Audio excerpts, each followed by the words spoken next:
as long as things are working out, well then you're mildly happy, and if they don't work out, well then that's another problem. You see, these are different sizes. There's a reason for that, and that's because negative emotion has more potency unit for unit than positive emotion does. And so what that means is that people are more reactive. People hate a small loss more than they like an equivalent gain. And so we're tilted to some degree towards a bias for negative emotion. And that is also dependent on temperament, because somebody who's very, very low in neuroticism, that's basically anxiety and emotional pain susceptibility, something like that. So that would be the threshold for experiencing a certain level of anxiety or emotional pain, but also the length of time that it would take to recover. It's something like that. And so, but for the standard human being, loss hurts more than gain rewards. And so, well, it's useful to know that, because it helps you understand yourself and other human beings. Even if you're trying to motivate someone to do something, loss avoidance is often a powerful motivation as well as gain. So, all right, prevention, fundamentally. Okay, so now here's another way of thinking about this. And this is a more abstract way of thinking about it. So we talked about the idea that the world might be divided into tools and obstacles and irrelevant things, most of which, and irrelevant things, that's a huge category, and it's the one you don't want to have disrupted. And also that the obstacle category produces more emotion than the tool category. But here's another way of thinking about it. And this is thinking about it more from a purely emotional perspective. When you think about the world as tools, it's dead practical, and it's sort of grounded in the idea of motor usage in some sense. But you can think in an analogical fashion about the same system in a slightly different manner. You're in the situation that you're in right now, and that's not good enough. And so that's another thing that's kind of interesting about people, is they're chronically dissatisfied with the way things are. Well, that's okay, because you wouldn't be motivated to move forward if you weren't chronically dissatisfied with the way that things are. But it's kind of annoying, you know, because you might think, well, why aren't you just happy with what you have? And the answer to that is generally, because I don't know if it's going to last. And so that's part of it. And the other is, well, if the situation shifted a bit, maybe I'd have more options, and some of that would be, it would last longer, it'd be more stable, it'd be more promising.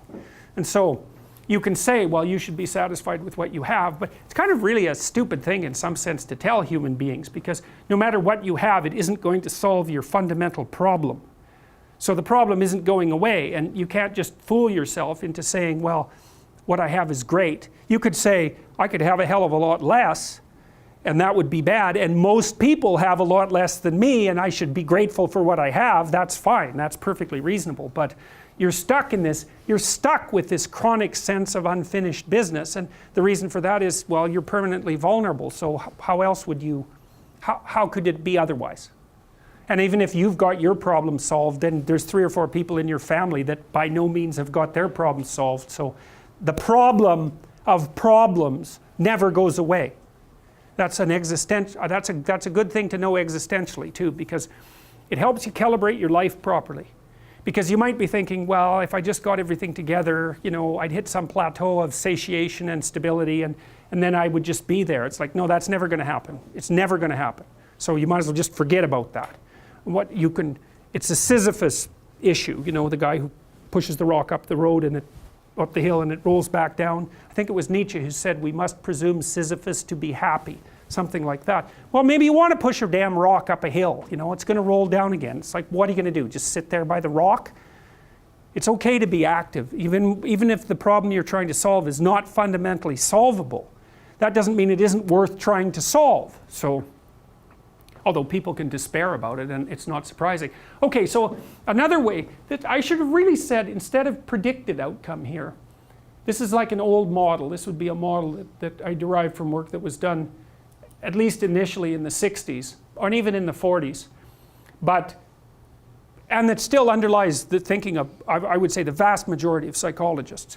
It isn't that you're predicting outcomes and and failing. It's not that. It's that you desire outcomes and sometimes you get an undesirable outcome. And it's really important to get that distinction correct, because if you're thinking about expectation, it's just a cold cognitive model. It's like a rational model. I know the world, I understand its relationships, I can predict what's going to happen next.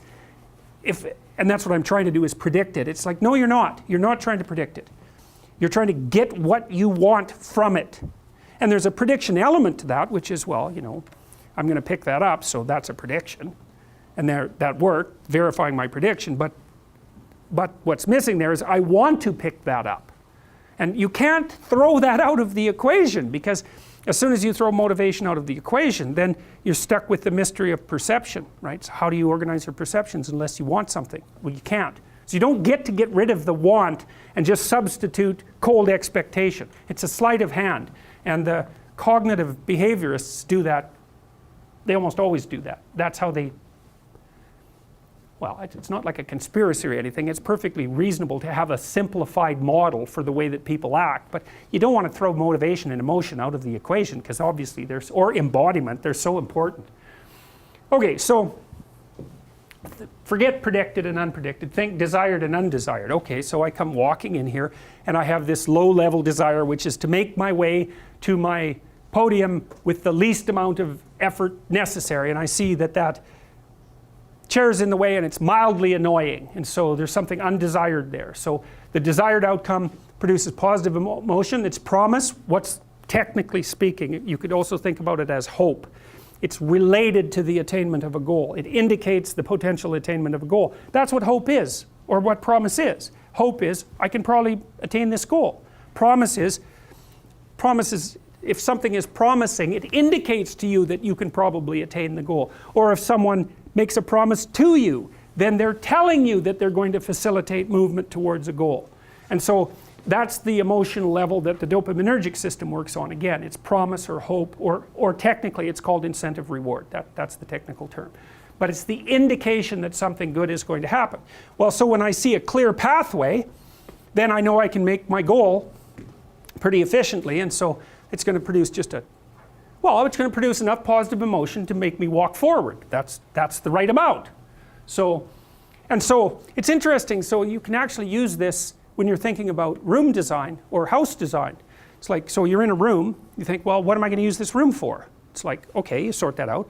Well, then you want to make the pathways to that use as clear and pristine as possible, unless you want to put in some interesting variation just for, you know, decoration. But fundamentally what you're trying to do is to set up the environment so that it facilitates the actions you intend to pursue there. If you go into your room and it's all covered with stacks of paper and they're all messy, you know, and you know, the bed isn't made and there's rubbish everywhere, by your definition of rubbish, then what you're doing basically is walking into a room of snakes. And it's the same system that's responding to all of those undone things that would respond to snakes. You know, not like a cobra that's right beside you, but it's the same damn circuitry. It's the circuitry that responds to chaos. It's the circuitry that responds to the dragon of chaos that makes you uncomfortable in a room like that.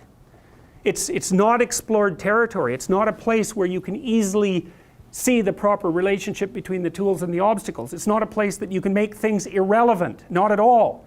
In fact, it's a place full of obstacles. Well, how are you going to be comfortable in a room like that? It's full of things that get in the way of your goals. You're going to be nervous in there all the time. So it's like it's full of envelopes that you haven't opened, and most of them have bad news in them. You're not going to be comfortable in a room like that. You think, well, can't you just ignore those envelopes? It's like, well, it's a stupid way of looking at it.